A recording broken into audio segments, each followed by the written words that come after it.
Hello, collective. I'm just going to be doing a general message for the collective and whoever needs to hear it. I don't have a particular topic in mind. I just kind of felt like I need to get back on the horse again and start doing tarot again.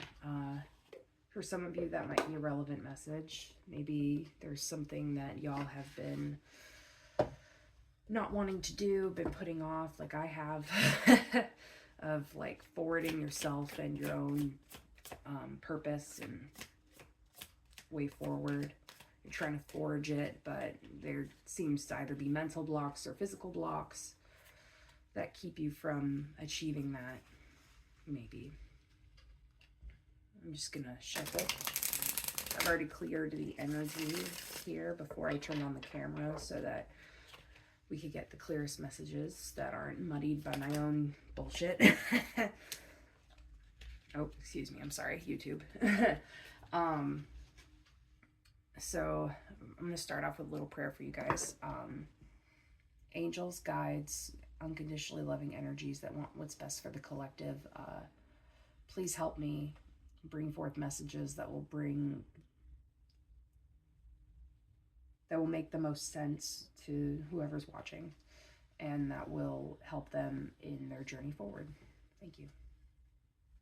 One more shuffle.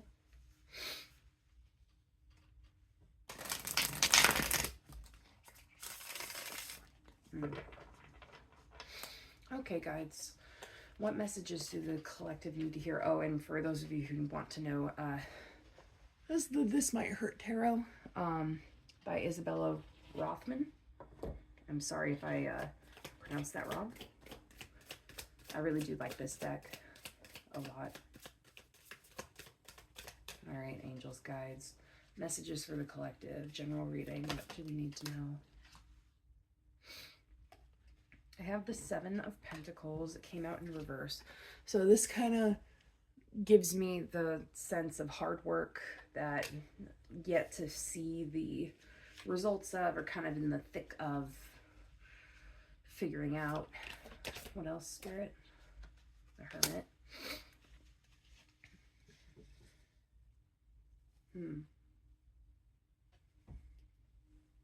I'm hearing avoiding looking inward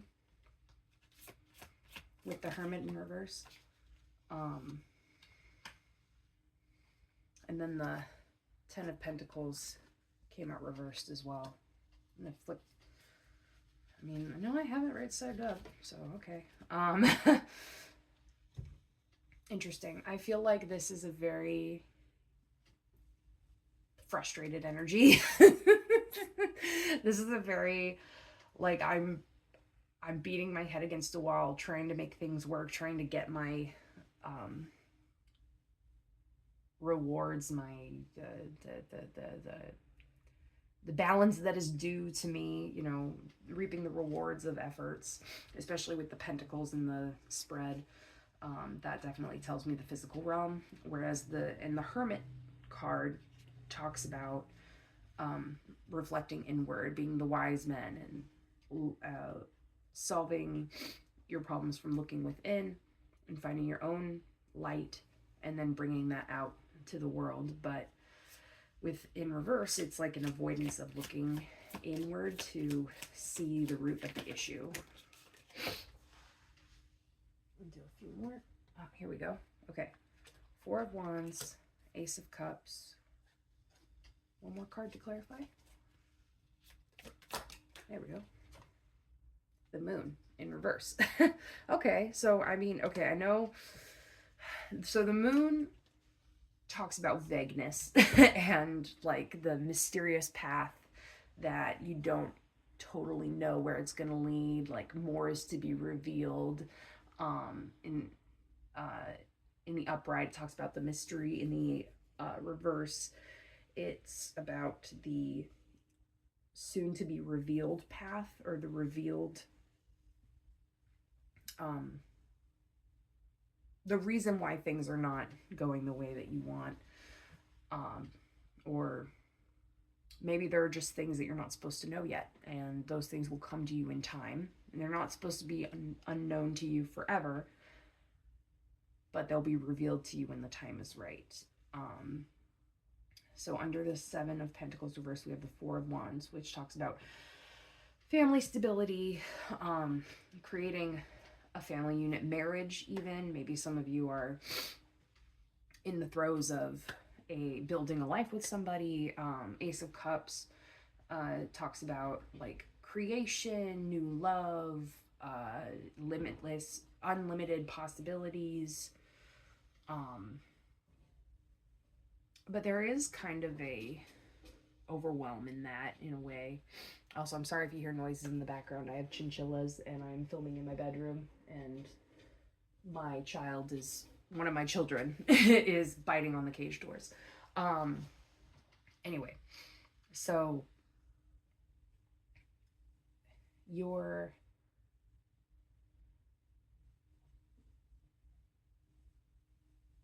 might be two kinds of people watching this: those who have been putting in the work and feel like they're not seeing any result from it, and then those who aren't putting the work and know that they need to put in the work in order to get the things that they want in life.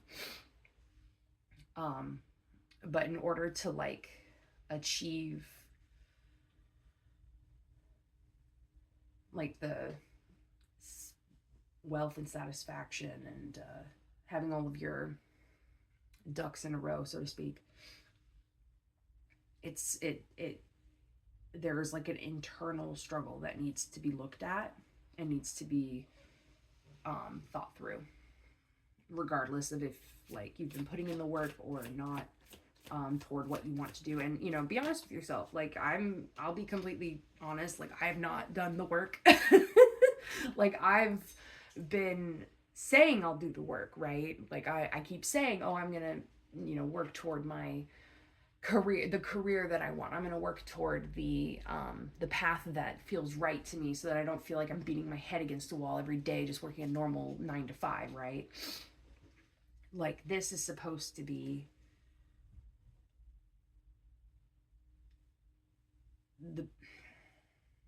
the path you want has like certain to-do lists, certain things that you need to do, and it's like there's a lot of apprehension with doing those things, getting those things done, moving forward with those things. Let's do a few more.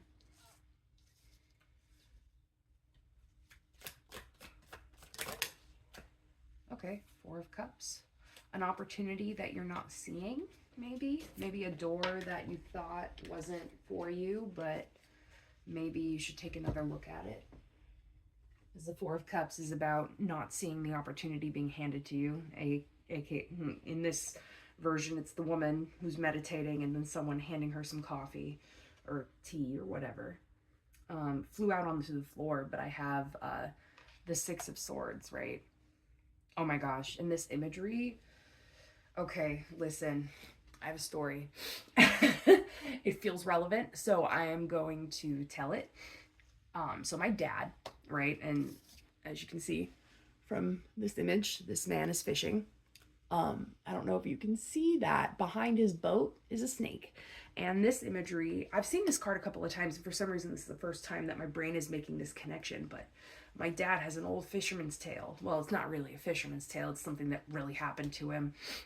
He was fishing one day out in a lake, and him and his buddy were doing a tournament, a fishing tournament, whatever, you know, biggest fish wins, essentially, or most pounds wins, right? And however, in the area that they were fishing at, there have been these wildfires, right? So a lot of critters have been trying to escape it, you know, getting into the lake and stuff. And there was this snake. My dad said he saw it. They were just, you know, casting out, reeling in, waiting for the fish to bite. And they see this thing slithering out across to them from the shore. And his buddy is like, oh, hey, Kev, I think that might be a snake. And my dad's like, oh, okay, well, you know, just keep an eye on it and we'll just kind of try and move away from it. And so they, you know, they maneuver the boat to try and get away from it, but without turning on the big engine because they were in shallow water. And but before they could kind of get away, the snake swam right up to the boat and right up to where the engine is, and crawled in it and wrapped itself in it. And my dad and his buddy couldn't tell at the time if it was poisonous or not.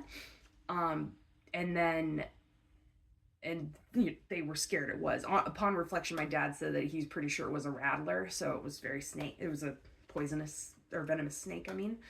And they were both terrified. They're like, okay, well, what do we do? There's this giant snake wrapping itself around our engine, and now we can't, like, what do we do? Do we like turn on the engine? Do we just try and bat it away? Do we, like, what do we do? So, my dad and him get like a stick, and they're trying to just trying to kind of like poke it and prod it and get it off, and it just keeps slashing it, like, getting mad at them. And it was just trying to get away from the fire, right? So it was just swimming to safety, so to speak.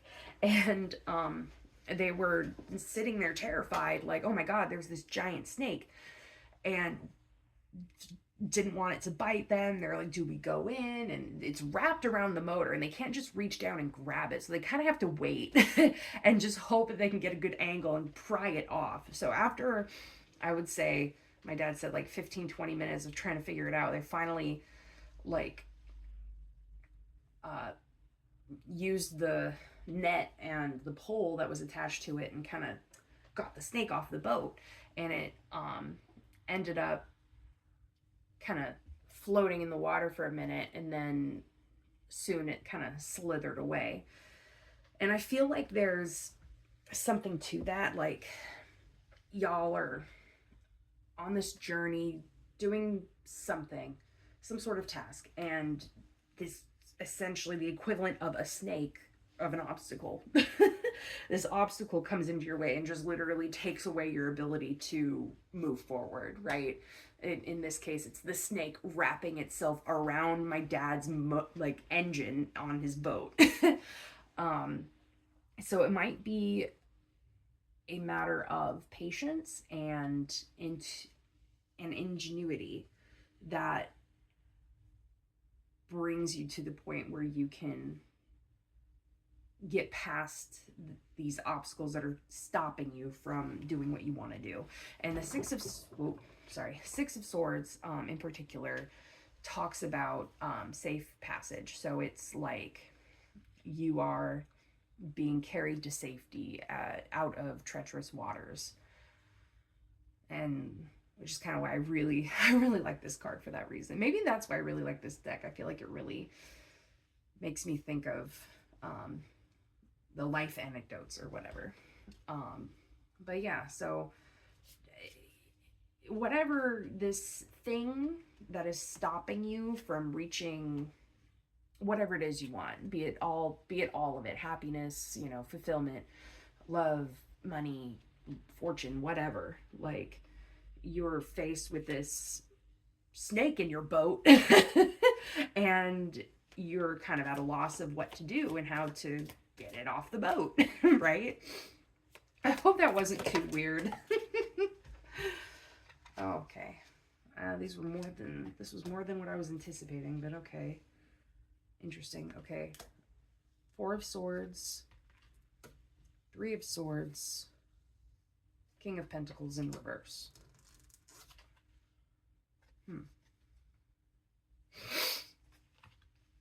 So the 4 of Swords typically talks about rest, rejuvenation, healing from sickness, basically that R&R that your body needs in order to recover from things.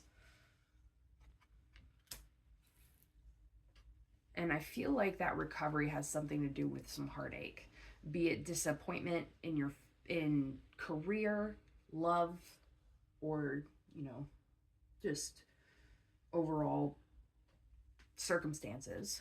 I'm not super getting, it could be like heartbreak over someone specific, but I'm not necessarily feeling that. And it's this, but whatever happened here that broke your heart has really made you feel Like you can't trust yourself. Like you can't trust your ability to do things. Like you can't trust your ability to bring in the bacon, so to speak, to be the provider, be the person that can take care of what needs to be taken care of.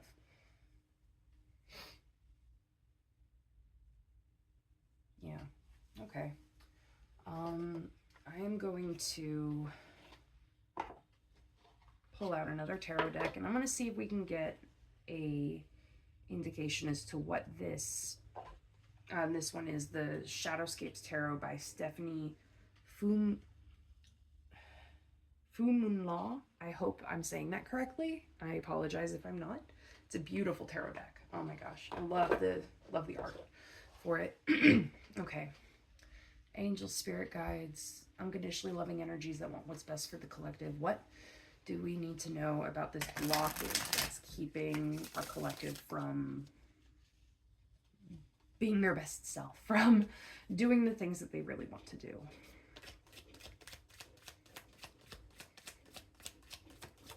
Okay. We have the Four of Swords again in reverse. That's interesting. So we have the Four of Swords upright here, and then the Four of Swords here has popped out in reverse. So maybe the blockage has been lingering too much in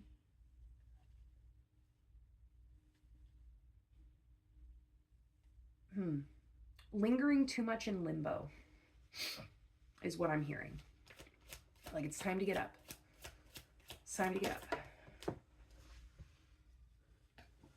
And it's like, and then like, I just want to, because I'm also getting like depression from this. So like, take what I say and understand that I know what it's like to be really depressed and not want or be willing or have the energy to do anything. Like, I get that. It's really hard. But there are things that we can do. And if that is like the biggest struggle right now, maybe looking into therapy, talk to a psychiatrist, see if like medication could be something that might help. I'm not here to, I'm not someone to like say medicate, but in some cases it's very necessary. It's been very necessary in my case, but it's also not for everyone. So take that with a grain of salt. But regardless, corrective action to help yourself out of the depression, out of the limbo, out of the stagnancy. And the next card that has popped up is the Magician. So the Magician tells me that you have all of the power within you to actually make it happen, to get your butt out of bed and get working on the things that you want, but it's just a matter of your own willpower to do it.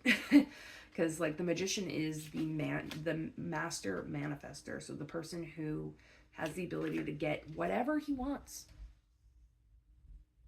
It's all within his own power. And just like Hazelnut, my cat, trying to come in the bedroom door, but she can't. But you know, she can still knock, and I'll eventually let her in because she's patient. Anyway, sorry, that's irrelevant. Anyway, so you have it within you to manifest yourself out of whatever funk you're in. And I don't think you realize that. What else, guys?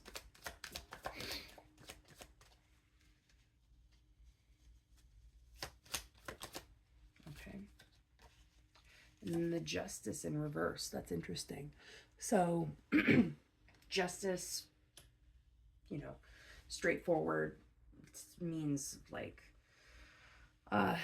karma being given out, people getting their just desserts, right? Experiencing, what am I trying to say?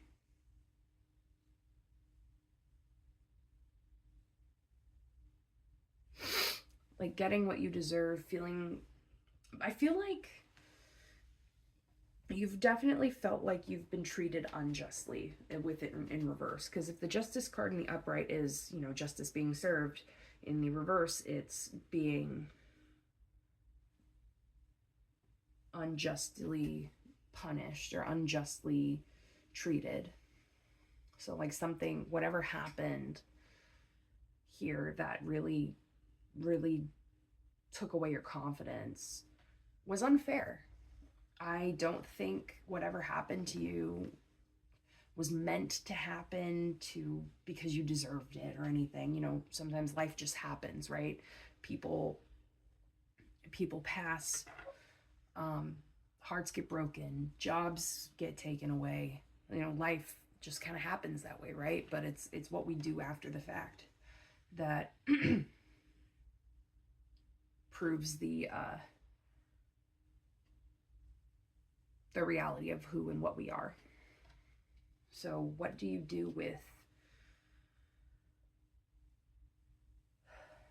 the unjustness that's been set before you? Do you continue to linger in the depression and the woe is me, I've been wronged? Or do we pick ourselves up and try and make something better for ourselves, right?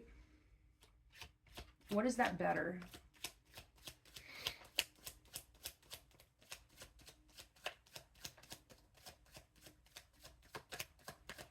Or what was the unjust? I don't want to linger too much on the past because we're trying to move forward. That's the vibe that I get. We're trying to move forward, but like a little context would be helpful. Okay. Queen of Swords, Seven of Pentacles. Okay. I got a really quick someone taking credit for what you've done. Like credit being taken, you being shunted to the side, you did all the work, somebody else took the credit. I'm not entirely sure what that means, but like the fruits of your labor being taken from you. And that's really frustrating. I hate that for you. I'm sorry. That's really awful. You shouldn't have to fight for to be recognized and justly given the credit that is due to you. How do we move forward from such a... How do we manifest our power? We have the Three of Swords, so this is looking toward future investments. So looking toward things that are going to pay off for you later on. It might be, and like this is a long game kind of thing. This is not an instant gratification, which is something that our generation loves. Instant gratification, isn't it great? I love it. But it's not what life is all about, you know. Life is about building what we want out of life, and that's not always something that's going to happen instantaneously. And the Three of Wands is about, you know, going on a journey after doing a lot of research and preparing yourself, and you enter this journey, and or you send out for the thing that's going to make your fortune, and you're essentially waiting on it. So I feel like there's a lot of foundation work that you can do on whatever you want to have in life, and it's little steps that you can do that isn't going to be overwhelming, but it's about breaking it down into those little steps, right? Oh, cool. We have the World. So the World is a card of karma. It's cycles, ending and beginning. It's, you got the whole world in his hands. He's got the whole world in his hands. I don't know why that popped into my head, but it's like anything that you want is within your grasp. You just have to go out and reach for it. You have to reach for it and be willing to have patience for it, I think, is really the gist. And here, okay, we have the Two of Cups. in reverse. So the Two of Cups has like a meaning of soulmates and twin flames and blah, blah, blah. But my favorite meaning for it is finding the balance within yourself of like being your own soulmate, right? So you are, at the end of the day, regardless if you have a partner, friends, family, whatever, at the end of the day, all you have is you, right? And we have to be okay with that to a degree. Like, yes, of course, our friends, family will be there, and we can always find more if we are lacking in those areas and build those relationships. But you need to be okay with you at the end of the day. And if you are not at peace with yourself, how can you really do what's best for yourself, right? Like if you don't really like yourself, like I've experienced in the past, like you're not going to really be super into wanting to do things that help you, right? Because why would you? Why does it matter? Oh, I'm worthless. I'm this, I'm that. I don't deserve these things, right? That's what the depression tells us. That's what the brain tells us when we're sad and we're upset. Like, so something interesting is that I have learned that's helped me. I hope it helps you. If not, I do hope you can find something else that will help. But what I've learned, and I'm not a scientist. That's not where my degree is. So take this with a grain of salt and do some research yourself if you'd like. But from my understanding, when we are depressed and sad, our brain and our thought processes will tell us why we're sad. And it'll find reasons as to why we're upset and tell us why so that we can fix it. However, that ends up leading into a lot of this, right? Stuck in your head, stagnancy, feeling like you can't, feeling overwhelmed, and then having a panic attack, and it just like it riles you up. But if you kind of remember, like, hey, I'm feeling depressed right now, and my brain is trying to tell me or trying to help me figure out why. But I don't necessarily need to know why I'm sad to know I'm sad. And it's okay to be sad in that moment, because at the end of the day, what is sadness? It's a chemical reaction in your brain, right? Like it's chemicals that release and or don't release, and that can cause emotions and feelings and all the crap, right? So if we can step back out of ourselves and remove ourselves from the stressors, like, hey, yeah, I'm feeling depressed and my brain is telling me about all this injustice that happened to me. But we already know about that. I already know that this was unjust and this was awful and that I shouldn't have had to deal with it. But thinking about it and ruminating on it, remember that word? That's that's dangerous. Ruminating is so dangerous because it'll really make us spiral. But, if you can take it back and say, thank you, brain, for trying to tell me why I'm sad and trying to help me fix it. But we're just sad right now, and that's okay. And we don't need to think about all these terrible things. And it takes a long time to be able to push those thoughts away and to focus on my brain is sad right now. That's okay. I am safe. And reassuring yourself, it takes some time, because those automatic thoughts that will tell us you're worthless, you're awful, all these bad things happen to you, only bad things will ever happen to you, all of that crap, that takes a long time, but it is so worth the effort, because I have been doing that work in particular for a couple years now, and I have seen a huge difference even from 6 months ago. Just the active practice of, hey, I'm sad right now. My brain is trying to tell me all the reasons why I'm sad, but I don't need to think about those things because I already know them. And I've probably already thought about them to death. So let's put those away. Let's just sit in our feeling, embrace it, and let it go.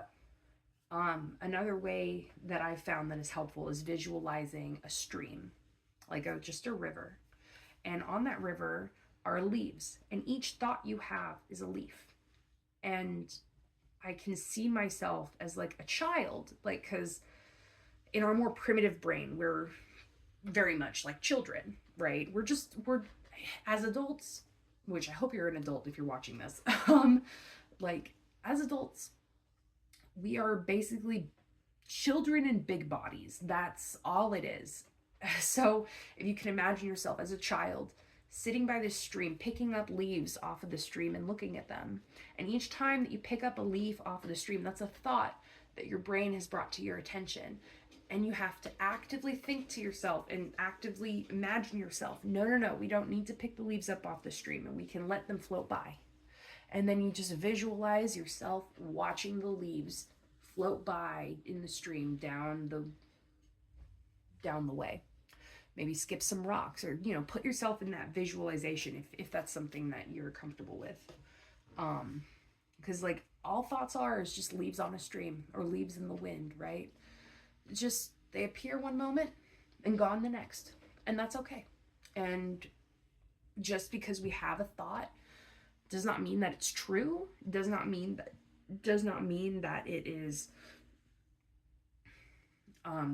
something important. It's just a thought, right? So it's an active practice to try and really actively think about your thoughts in that way, but I think it's worth it. Okay, so now that we've kind of done that to death, I would like to get into some fairy oracles. I really like the art for this one as well. I really like artsy decks. I want to make my own tarot deck, which is something that I'm working on trying to do. This one definitely requires the little book, so we're gonna read from that. But I love look at that. Fairy Oracle by Arthur Rackham and Jamie Elford, sorry. All right, guys, what messages do we need for the collective? Does the collective need to hear right now for their highest good and best outcomes?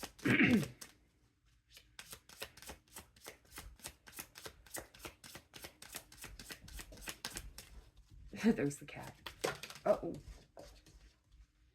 It's too many. I need just one for now. Thank you. Oh, okay. So this is the imagery. So these ones are basically like images, and then it comes with a passage. So we're going to read that. And in this, it's a child. Oh, it looks like an ocean scene. A mermaid, maybe? With a kid. And a bunch of fish. It's very pretty.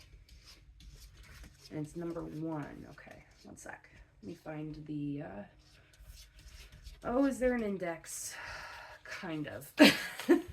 That's not really the index I was hoping for, but it's fine. Oh, there we go. Okay, number 1, connection. That's the title of the card, apparently. Under the water, the undines learn to play. A young undine wears a shell on their head. To their left, an undine kneels, keen on watching the youth play. Her black hair flows up in the waters. A school of fish swim through the water overhead. Meaning, this is a card of connection, of learning how to associate to the world around you. Play is key to this card, for the child learns through touch and interaction. They use their intuition and instinctively understand the world around them. Now it is your turn to connect to the waters of life and grow your connections to the world around you. So I think that there's something to be said here about connecting with your inner child and connecting with your inner self and like nurturing yourself, like reparenting yourself. I highly recommend looking up some like videos about how to reparent yourself, especially if, all of our parents do their best for the most part, right? But it's not always good enough. And regardless of the circumstance, there are areas where we all need to reparent ourselves and to give ourselves that support that our parents couldn't when we were children. So I think this is encouraging you to really learn from yourself, learn from your natural reactions, learn from the feelings that you're having. So if our more primitive brain that experiences the emotions is the childhood self, then the adult self is the consciousness. And our consciousness can actively look at the primitive self and what is actively happening in our body. What kind of thoughts are we having and why? It's good to be inquisitive about these things, and that's how we can like move through the intensity. Yeah. Move through the intensity and find the and see if you can figure out why your brain and body do the things that it does. Just be inquisitive about it. Like, hey, you know, when I go out in public, my brain tends to tell me all of the automatic thoughts of, oh, you're worthless, people don't like you, you're ugly, all blah, blah, blah, blah, blah, blah, blah. Why does my brain do that when I go out in public? That is a good question to ask yourself, and maybe journal about. Maybe if you have a therapist, talk to them about it. Or I'm just giving an example. There's a bajillion different things that this could be, right? Probably having to do with the heartbreak and rejection from the past. Okay, now I would like to pull from Messages from Your Higher Self and by Stephanie Sanjuro. Sanjuro. I'm so sorry. This is the deck. Gosh, I'm too white sometimes for my own good. I can't pronounce crap. I apologize. I'm trying. I am trying. Okay.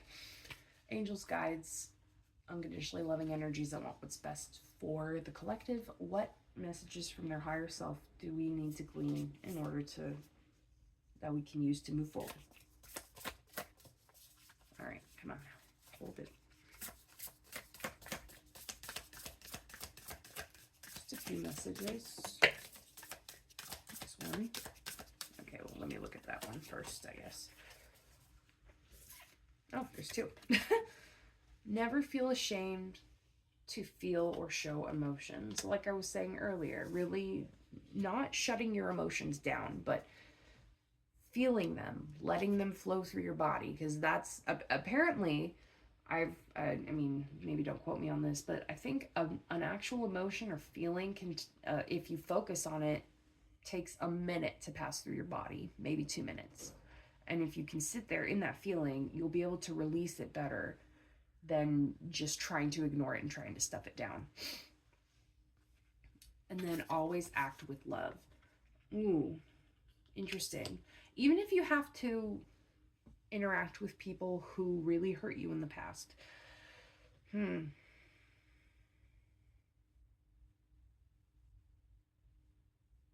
Like, if you have to still interact with people who really hurt you and really cause the injustice to happen within you and really caused all of your heartache, I think Spirit is encouraging you to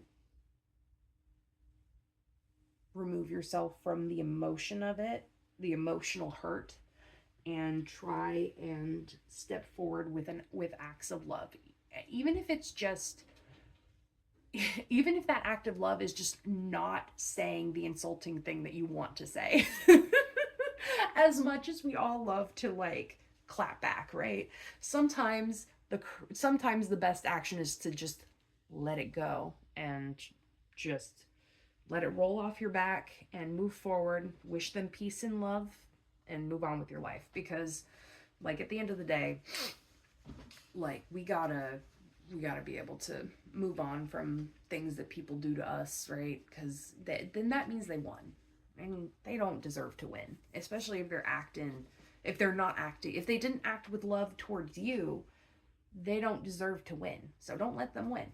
You keep your integrity, keep your moral compass, and don't let them catch you like let me rephrase.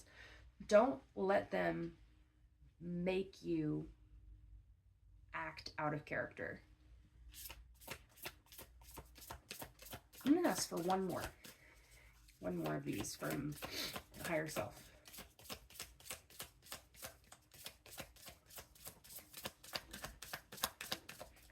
One more higher self, angels, guides. One more. I'm trying.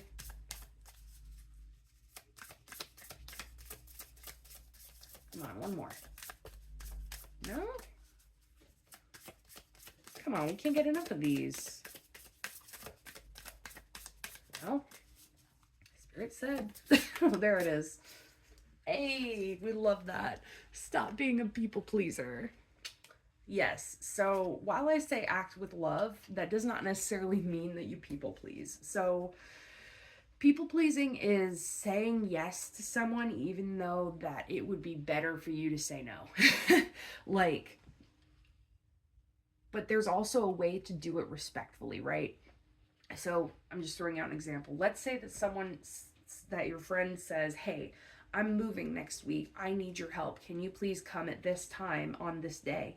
And you have to work, and then you have to work that day, and then you work the next day, and you know that you're not going to have the energy. So what do you say? You say, hey, listen, as much as I would love to help you on this day, I can't because, and you don't even have to give you an excuse. All you have to say is, I can't. And if you feel bad and you love that friend and you want to help them, you can offer something else. Like, for example, I can't help you on this day, but if you're available this and this day, I can come over and help you unpack, or I can help you pack beforehand, or, work around the schedule that works best for you. So you still feel good about what you're doing, and still being there for your friend, but also not putting yourself in a position where you're going to overexert yourself and just make your life miserable for someone else. And I think that that's reasonable, like we all need to be able to take care of ourselves so that we can help others. Right? Because if we're exhausted and we're running around frantic, just doing everything for everyone, the quality of that help is not going to be great because you're going to be exhausted. And you want what you do for people to not be out of a sense of resentment and obligation. You want it to be out of love, admiration, and a willingness and want to help. Yeah. I think that as you work toward and work through the blockages that have been keeping you from achieving your dreams, if you can learn to feel the emotions that you're feeling and not pathologize them, and try and keep within your character, even if it's hard, because it is hard sometimes. We get triggered, right? Especially if we have to be around the person that really hurt us. That's triggering, right? And that can put us in a state of mind that's not something that we would normally do. It's work. It's work. I'm not gonna lie. It's work, but it's worth it because it'll get you to where you want to be in the end. Well, I hope this was helpful. And I will see you in the next video.